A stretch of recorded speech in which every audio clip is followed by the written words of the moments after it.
Bismillahirrahmanirrahim. Elhamdülillahi Rabbil alemin. Elhamdülillah. Seyyidina ve Nebiyyina Muhammedin ve alihi ashabi ecmaîn amma ba'd.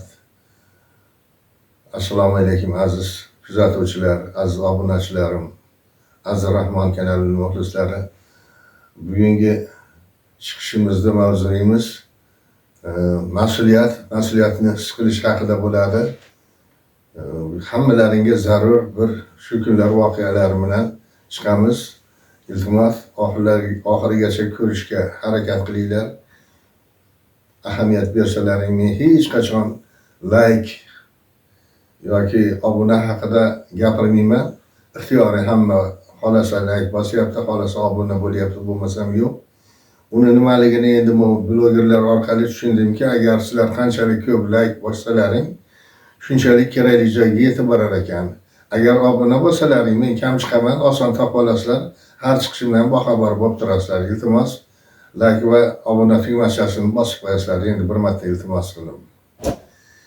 Har doimgidek bugungi chiqishimda mavzuga bevosita va bilvosita bog'liq bir hikoya bilan boshlayman. Hikoya manbai Qoraqalpoq qissasi asarini muallifi talab bergan, qayb berganibdi. Shu kitobning ichidan 50 yil burun o'qigan esimda qolganlarni badiiylashtirib gapirib beraman. Xorazm shohligi paytlarida o'sha juda keng hududni egallagan, sarhadlari keng bo'lgan o'sha Qoraqalpoq eli hozirgi turgan joylari ham Xorazm xonligini hududiga yashagan va bo'ysungan Qoraqalpoq xalqi ham. Xonda har kuni shunday bir vaqti bo'lar ekan, yilda bir majlis o'tkazar ekan. Hisobot majlisida shu kunlari kimlardir o'sha tayinlangan hududdagi mingboshlar, beklar, biylar hisobot berib, ishdan yo bo'shatilib, yangisi tayinlanib, shu kuni hal bo'ladigan kun ekan. Shunda bir Qoraqalpoqdan bir odam kelar ekan. O'zining jinida o'tirib sifatib hamma kular ekan ustidan. Borib xonda oyog'iga yig'ilib, "Ey xon, ey shohim, menga ham birorta bir lavozim bering, eng kichkina bo'lsa hamki, men sadoqat bilan sizga xizmat qilaman" desa, kulib haydashib yuborar ekan. Ittifoqo bir kunga shunday majlisda yana kelib xonda oyog'iga yiqilib, "Shunaqa bir menga lavozim bering xonim, men sizga sadoqat bilan shu lavozimingizni oqlayman" deganda xonda bir kayfiyati chog' bo'lib turgan ekan, kuliga qilsa, "Ha bo'pti, senga debdi otni debdi quyrug'ini, ya'ni otni ketini berdim. Ana shu amal seniki esa qulluq xonim, qulluq" deb ko'ksiga qo'llari qo'yib chiqib ketib, ertamatan o'sha xonni devoniga kelibdi. "Menga berilgan nimani vasiqasini yozib beringlar. Tayinlangan lavozimim" desa, "Qanaqa lavozim? Kecha menga xon shuni otni quyrug'i degan lavozim berdi" desa, kulib xonga aytmagan, "Yozib beringlar" debdi. Yozib beribdi. Keyin shu vasiqani olib boribdi-yu, shu Xorazm eliga o'tadigan bilmadim endi Amudaryomi yoki bir daryoda bir ko'prik bor ekan, ko'prikni oldiga muhim turyapti bir o'sha yerda pakka qilib, qo'lida katta pichoq olar ekan. Kim otni minib aqib o'tsa yo bu yoqqa o'tsa ham, "To'xta, otni quyrug'i meniki, men to'lovini to'la. Bo'lmasam hozir otni o'sha ketini qirib olaman" deydi ekan. Odamlar u bo'lsa, "Sen xonga qarshi chiqyapsanmi" deb turib vasiqani ko'rsatar ekanda. Noilojlikdan odamlar puli bo'lsa o'sha paytda 1 tangani qiymati juda ulug' bo'lgan, 6 tangani 1 tangani to'lab o'tar ekan. U yoqqa o'tsa ham, bu yoqqa o'tsa ham ahvol shu ekan. Puli yo'qlar, u qancha masofalar borib kechuvdan o'tib yurar ekan. Odamlarni bezor qildi. Hech kim otda o'tolmay, ko'p puli yo'q, qaytib ketib, bir kuni xonni vazirlaridan biri kelib qolibdi. Kelgandan keyin pichoqni ko'tarib chiqib, "Hurmatli vazirim, menga ot quyrug'ini berib ketasiz, bo'lmasam haqini to'laysiz" debdi. Desa, "Jinni bo'ldingmi? Meni tanimayapsanmi? Men kimman senga? Seni vaziringman, sen vazir sifatida qulluq sizga. Hamma aytganlaringizni bajaraman, lekin siz ham xonda hamma aytganlariga majbursiz bajarishga. ot quyrug'ini berasiz yo bittanga to'lasiz degan ekan. Bir tanga to'lab o'tibdi. Qaytib borib xonga aytdi. Bir jinniga bir shunaqa vasiqasi bor ekan, birovni o'tkazmayapti, hech kimga kim bermayapti uni. Uni bir jarohatini ko'rmak kerak, podshohning qizi menga chaqirib kelinglar dedi. Chaqirib kelsa bir dunyo o'sha boylik pul bilan kelib, mana qulluq xonim, mana shu siz bergan vazifa orqali mana davlatni tushundim. Hamma pulni oxirida tangatigacha topshiribdi. Topshirgandan keyin xon nima deyishni bilmay turib, endi shu odamlarni bezor qilmaydigan bir boshqa bir narsa bilan endi seni debdi bu amaldan olamiz debdi, sen shamol seniki debdi. Ana debdi. Shamoldan foydalanaver debdi. Qulluq xonim qulluqni egilib chiqib ketib, devonxonaga kirib vasiqani yozdirib, shu paytda yig'im terim, sholi, bug'doylar, g'allalar, moshlovga hammasini o'rin payti ekan, u paytda faqat shamolda shopirib, shamolda nima qilar ekan endi buni tozalab olishar ekan. Hammani xirmoniga borar ekan, sen shamolda shopirmaysan. Ha, shamol meniki, mana vasiqam. Bo'lmasam hosilning o'ndan birini berasan. Shunaqa qilib hosilni olaveribdi. Keyin yana xonga arizaga kelishdi. Ey debdi, bu bizga kun bermayapti. Hatto g'allalarimizni pul bera olmasak qolib ketyapti, tozalanmaydi. Xonga vasiqa bilan kelishgandan keyin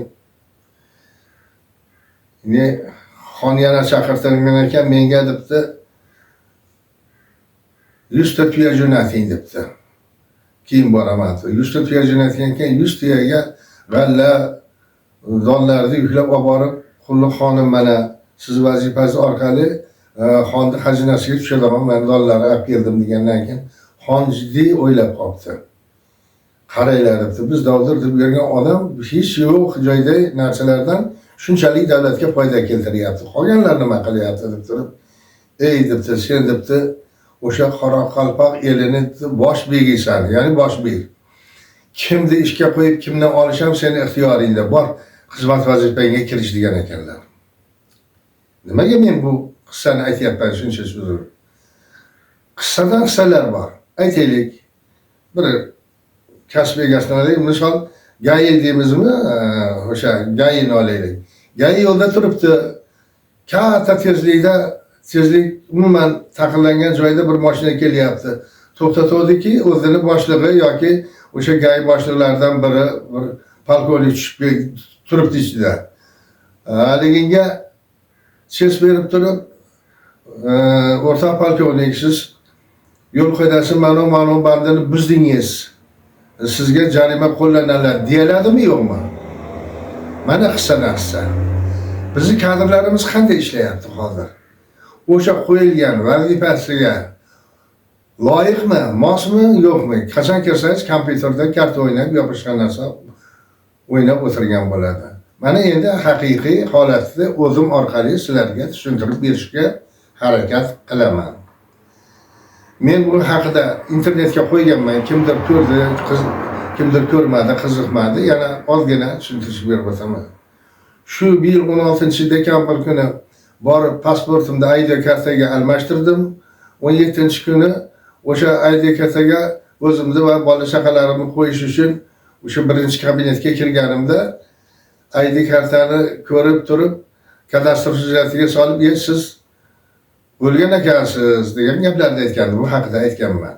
Men aytdim, endi men o'lganim yo'q, mana ko'ryapsan, suhbatlashyapman, mana ID kartani berdilar degan gaplar gapiraverdim. Shundan keyingi voqealar haqida ozgina sizlarga tushuntirib o'taman.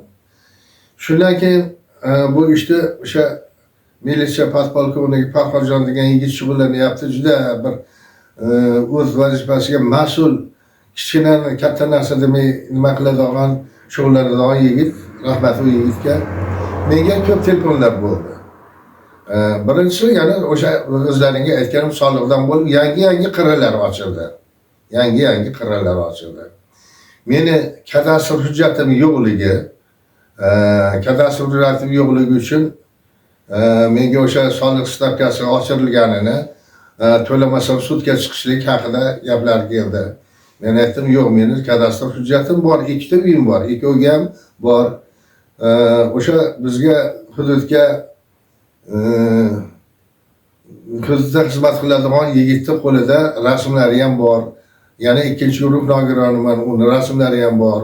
Bularni imkoniga olmabsizlar desam, yo'q, biz sudga chiqaramiz. Marhamat chiqaringlar, faqat sudga chiqarsalaring menga chaqiruv qog'ozni povishga yuboringlar. Men o'zim holatimni sudga tushuntiraman dedim. Keyin ertasiga SMS keldi, soliqdan majburan bosh tortganligi uchun, qasddan bosh tortganligi uchun sudga chiqarildi. Sud xarajati 1.225.000 so'm davlat boji undiriladi degan keldi. Degandan keyin men telefon qildim. Mayda endi qasddan majburan bosh tortdi degan joyga izoh bering o'g'lim dedim. Desam, yo'q, u bola yaxshi tushundi, chiqmasligini barcha sabablar bo'ldi, hali tekshiruvlar natijasida aytmabdi. Yana aytdiki, sizda yana 3-chi uy ham bor ekan dedi. Buni ham gapirganman. Mendan boshqa qishloqda bir 6-7 kilometr narida tojik qishlog'i degan qishloqda meni uyim bor emish. To'beringlar o'sha uyni mayli. Men to'layman soliqni ham, hammasini ham dedim. Aslida menda uy yo'q. Qaranglar endi ikkinchi holat. Kadastr hujjatim kadastr bazasida yo'q. Keyin menga adliya tuman adliya bo'limining boshlig'i Gulnozaxon Qodirova degan ayol telefon qilib shug'ullanayotganini, bu narsa yuqoriga eng yuqori nuqtasigacha borib hozir o'rganayotganligini va menga aybdorni topib javob xati berish haqlarida gapirishdi.